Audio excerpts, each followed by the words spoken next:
हे साधकों, आप सब परम भगवान हैं जो श्री कृष्ण कर्णामृत का आस्वादन कर रहे हैं। ये ग्रंथ श्री कृष्ण के भी कानों में अमृत घोलने का काम करता है। अद्भुत रस ग्रंथ है ये, और हम पर विशेष कृपा है हमारी स्वामिनी जी की, जो हम श्रवण कर पा रहे हैं।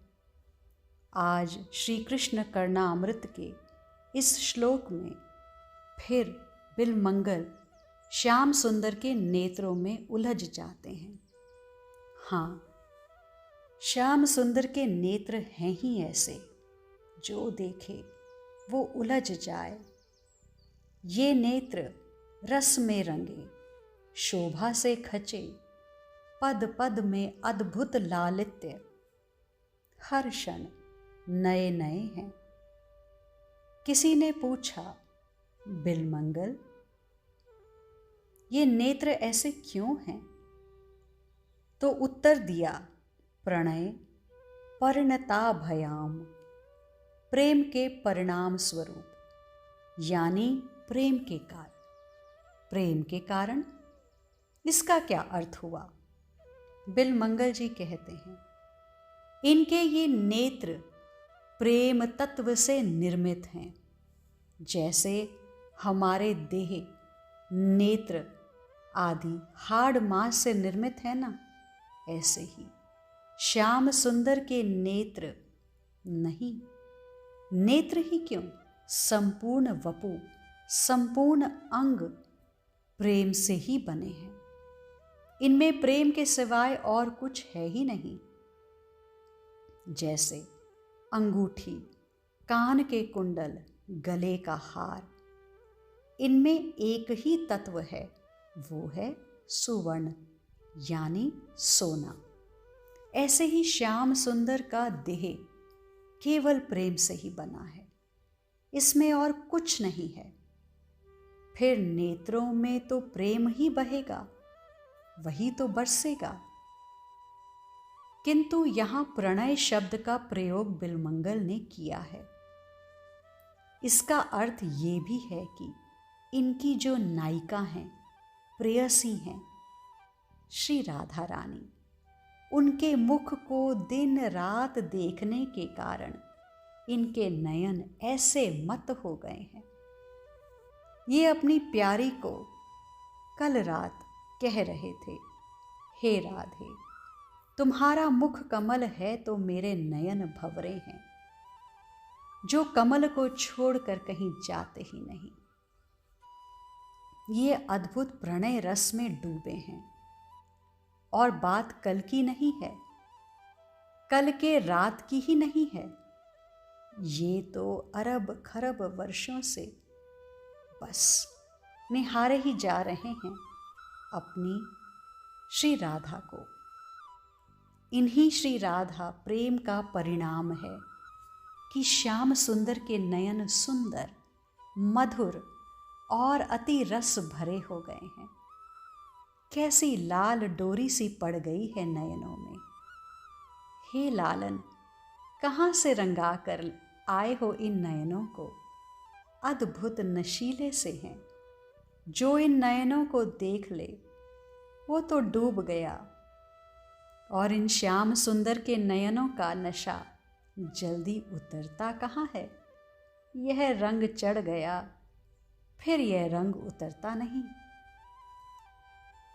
वास्तव में रूप किसे कहते हैं, इसकी सही सही परिभाषा कोई बता नहीं सकता, क्योंकि ये रूप नेत्रों का विषय नहीं है, ये तो प्रेम का विषय है। प्रेम अगर होगा तो रूप दिखाई देगा, और प्रेम नहीं है तो सामने भले ही कितना भी रूपवान हो, वो रूपवान लगेगा ही नहीं। प्रेम से जो देखा जाता है वह रूप है। किसी की भी माता को अपना काला बेटा भी सुंदर लगता है, और दूसरे का बच्चा भले ही सुंदर हो, वो इतना सुंदर नहीं लगेगा। ऐसे ही किसी भी प्रेमी को अपनी प्रेयसी सुंदर लगती है। कारण प्रेम ही तो है। उसके देह में सुंदरता है नहीं, प्रेमी के नेत्रों में प्रेम है। याद रहे, जैसी हमारी दृष्टि होगी हमें सारी सृष्टि वैसे ही नजर आएगी। भगवान के भी रूप के दर्शन तब भी होंगे जब हमारे हृदय में प्रेम होगा। बिना प्रेम के तत्व ज्ञान हो सकता है, लेकिन सुंदर भगवान के दर्शन नहीं हो सकते, प्रियालाल के दर्शन नहीं हो सकते। बिना प्रेम के भगवान की महिमा आप जान सकते हो, लेकिन रूप का दर्शन तो तभी संभव है जब हृदय प्रेम से भरा हो। इसलिए बिलमंगल जी कहते हैं, ऐसे मेरे प्राणनाथ किशोर मेरे हृदय में सदा वास करें। प्रवहतु हृदय न प्राणनाथ किशोर।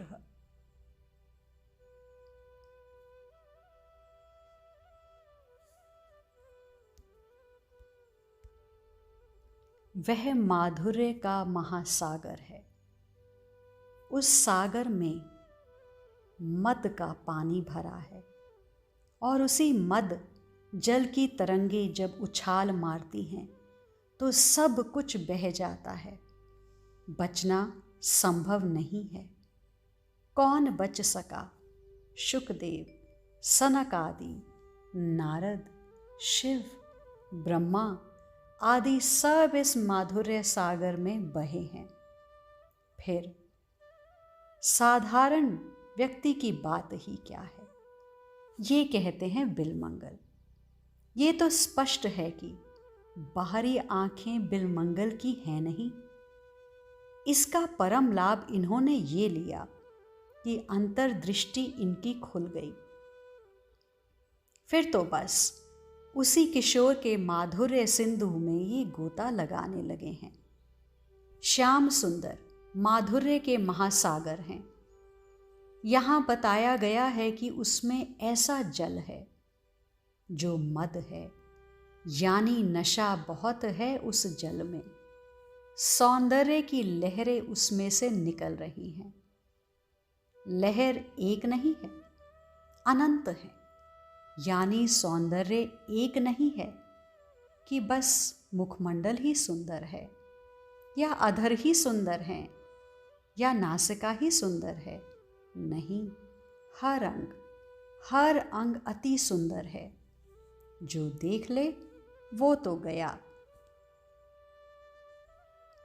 जाको मनमोहन दृष्टि परे, सो तो भयो सावन को आंधरो, सूझत हरे हरे। जिसने मनमोहन को देख लिया वो तो अंधा ही हो गया। कैसा अंधा? तो कहा सावन का अंधा। सावन के अंधे को हरा ही हरा दिखाई देता है। ऐसे ही जिसने श्याम सुंदर को देख लिया वो संसार से अंधा हो जाता है। उसे सब कुछ श्याम ही श्याम दिखाई पड़ता है। अद्भुत पद है ये। जड़ चेतन कछु सूझत नाही, जित देखें तित श्याम खड़े। विभल विकल संभार तन की, घूमत नैना रूप भरे। ये चमत्कार है उस माधुर्य महासागर का कि जो इस नीले सागर की चपेट में आ गया, उसे जड़ चेतन का भान ही नहीं रहता। वो जड़ में भी अपने प्यारे को देखता है और चेतन में भी। वो पागल सा हो जाता है। उसे अपने तन की सुध नहीं रहती। उसके नेत्र घूमने लगते हैं, क्योंकि चारों ओर वही है। करनी अकरनी दो विधि भूले, विधि निषेध सब रहे उरे। नर हरि दास ते भय बावरे, जय यह प्रेम प्रवाह परे। जो इस प्रेम सागर के प्रवाह में पड़ गया वो सब कुछ भूल जाता है। विधि क्या है, निषेध क्या है, विधि निषेध सब व्यर्थ हो जाते हैं उसके लिए। वो बावरा हो जाता है। वो पागल की तरह कभी रोता है कभी हंसता है। ये है मद का जल। जल तो इस सागर का अच्छा था, किंतु उस किशोर ने अपनी भंगिमा का मादक द्रव्य मिला दिया, जिसके कारण ये जल नशीला हो गया। बिलमंगल कहते हैं, नहीं नहीं, ये मादक जल मुंह से नहीं पीना है, नयनों से पीना है। ये हमारा प्यारा है ही ऐसा, ये तो नज़रों से पिलाता है और पीना भी नज़रों से है। फिर क्या होगा? फिर तो वो गया काम से, वो संसार के किसी मतलब का नहीं रह जाएगा, नाते रिश्ते सब खत्म। ये वो माधुर्य का सागर है। एक और बात समझना आवश्यक है कि इस एक सागर में 3 सागर और मिले हैं। इन 3 सागर को स्पष्ट अलग अलग देखा जा सकता है। जैसे पहला सागर मधु का, यानी मिठास का, ये अपनी ओर खींचता है। पहले मधु चखाकर फिर दूसरा सागर है मद का, यानी मतता, मदहोश कर देने वाला।